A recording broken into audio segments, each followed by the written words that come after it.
Bringing Sony Xbox games to all consoles may help grow the industry, says Dev. At least one video game developer is in favor of Microsoft's push to bring Xbox titles to other consoles, and he thinks Sony should do the same. There was a point in time when it would have been unthinkable for Xbox exclusive titles like Halo or Gears of War to ever make the leap to PlayStation 5. But the recent cross platform push by Microsoft Gaming CEO Phil Spencer may make those rumors into a reality. Now, Thomas Mahler, the creative director of Moon Studios and director of Ori and the Blind Forest and Ori and the Will of the Wisp, has endorsed Spencer's approach and suggested that may be what's best for the video game industry. In a lengthy post on X, Mahler argued that it no longer makes sense for Xbox and PlayStation consoles to compete when the hardware is so similar and the user base is stuck attracting the same 100 to 150 million players for over 2 decades now. He argues that the key to growth is to make it easier for players to get their desired games regardless of which console they buy, with the exception of Nintendo, which doesn't have to play by anyone else's rules. Mahler added that nothing for one huge corporation to sell more boxes over another strikes me as fantastically senseless. We should all just share in the love for games. For now, Spencer's platform agnostic position has not been adopted by Sony, but Mahler suggested that the PlayStation maker has already bent towards that reality by bringing its exclusive titles to PC, including the recently announced Rise of the Ronin port. We'll see how long Sony will keep limiting their software sales to one platform, wrote Mahler. There's a reason why they're already releasing some games on PC now. It's money. They could probably ignore Xbox for now, since Xbox Series hasn't sold all that well. But that might change if Xbox makes a great console again. If they end up with a better machine than whatever the next PlayStation is, and if players adopt that, Sony's platform exclusive strategy is history. Some of the most prominent cross-platform titles that are confirmed to be coming to PlayStation 5 from Xbox-affiliated studios include Indiana Jones and the Great Circle and Doom: The Dark Ages. Microsoft also owns Activision, which released 2024's best-selling game across all consoles in the US, Call of Duty Black Ops 6. The upcoming launch of Nintendo Switch 2 may also help the industry grow this year, and Spencer has already pledged that Microsoft will support the new console as well. So I want to see what people have to say, and then I'll give my opinion on that. S Parent 180 goes, I don't expect it from Sony anytime soon. PlayStation exclusives are part of its identity. If Sony offers them on other consoles, then there's really nothing unique about PlayStation compared to an Xbox. ThinD7586 said in response to that, yeah, especially since Sony's hardware features are mediocre in comparison. And Soul Muncher 666 said in response to that, like what? Okay. Um, I do disagree with what this developer says. Um, because if you can get all the same titles on any console, PlayStation or Xbox, doesn't matter. You're not going to be locked out of any. You're not going to miss out on any games. Then what's the point of getting a PlayStation over an Xbox or an Xbox over a PlayStation?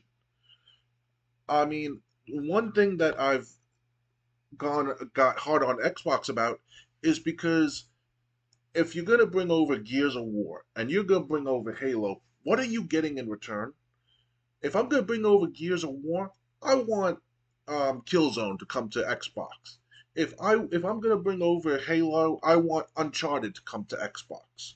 So that's Xbox's fault by saying, "Hey, we're bringing over our titles or and our IPs, but we're not getting anything in return."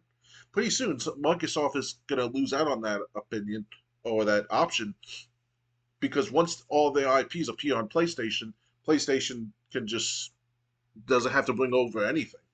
I would have said if you want us to bring something over, you got to bring something over here in return.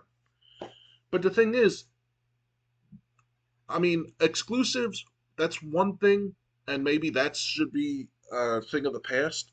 But timed exclusives? No. I mean, keep in mind, when Microsoft started their strategy, it was okay, Sea of Thieves is not going to get any more sales on Xbox. If someone was going to buy it for Xbox, they would have bought it already. That's why they bought its PS5. That makes sense. because if the game's not going to sell anymore, then you bring it over. It's older, but if you're not going to get any more sales, you're not missing out on sales. But when you bring Indiana Jones and the Great Circle, which uh, only hit Xbox 4 months before it came out on PlayStation, you know what? Is Xbox getting Spider-Man? No. Is Xbox getting Uncharted, Medieval, um, anything like that? No. So I really think I really hate this one-way thing that Xbox is doing.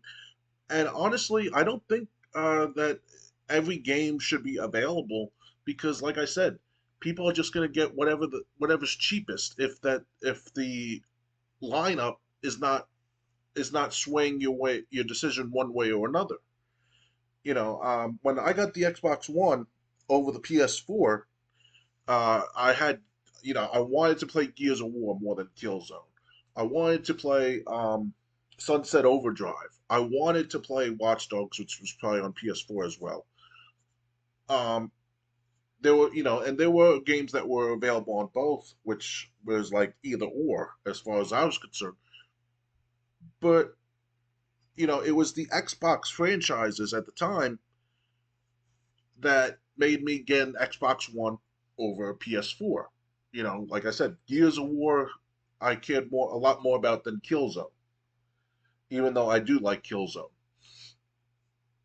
So timed exclusives, I think I still think of that needs to be because, like I said, yeah, okay, you can always bring Halo over 5 years later, but if you bring Halo over, it's kind of like, what do you have that makes me go after your console when I can just easily get PlayStation? And with this whole one-way street going, it's best to get a PlayStation 5 now because uh, if you get an Xbox One or an Xbox Series, they still just got their games. PlayStation 5, you can get Xbox games and PS5 games. So, I mean, but should the games be bought over? I can I can see a point once games have had their run on their original console. People can't wait to get Halo, then they gotta get an Xbox. If people can't wait to get Gears of War and they're so hyped for the next Gears of War, they gotta get an Xbox. If they don't care about playing it 5, 6 years later or when sales stop, then it can be brought over to PlayStation. But I mean, at least it would be a little more fair if Sony was doing this. But I also think Phil Spencer's a dummy because you can give Halo, you can give Gears of War, you can give this, you can give that. And what are you getting in return? So, yeah, I mean, I don't think exclusives, you can always say, well, yeah, you can make more money if you sell on different consoles.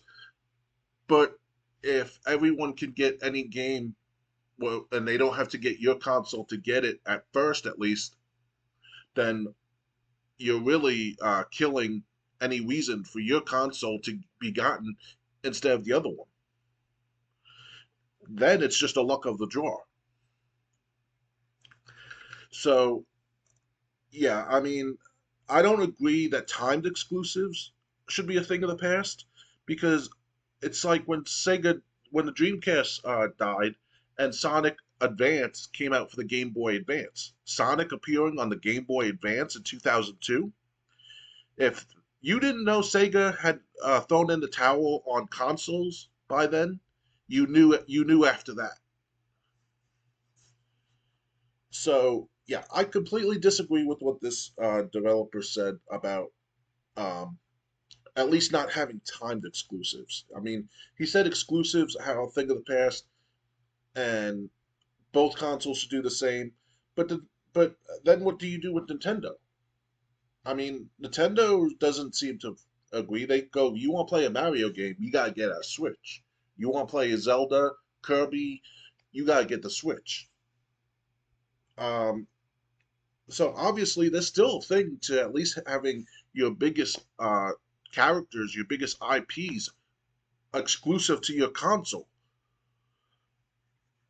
But if you think I'm wrong, Let me know in the comments section what you think.